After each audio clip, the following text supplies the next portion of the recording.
Hello painting peeps and welcome. It's Kathleen from COZ Creations. Welcome to the No Bra Zone, guys. I'm happy you joined me.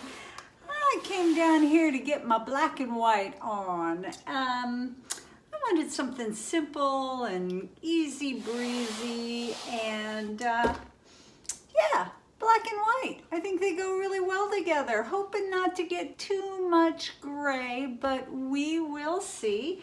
Our base coat today is going to be Artist Loft White in the Flow Acrylics.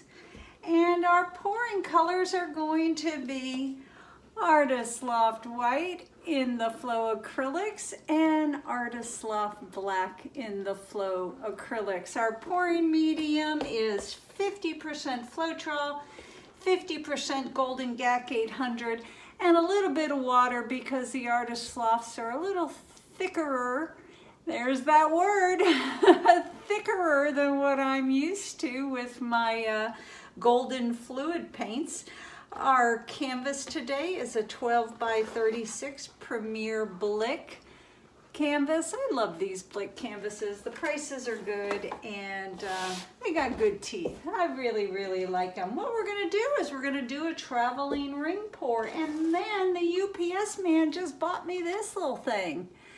So maybe we'll use that too. I haven't decided. It's not quite as deep as I thought it would be, but I've seen some people do some really cool stuff with these split cups. So we'll maybe give it a go today. If not, we'll definitely do it in the near future. What else did I have to talk about? I think that's it. Easy breezy. We're just going to get busy. We're going to paint, guys. Glad you're here.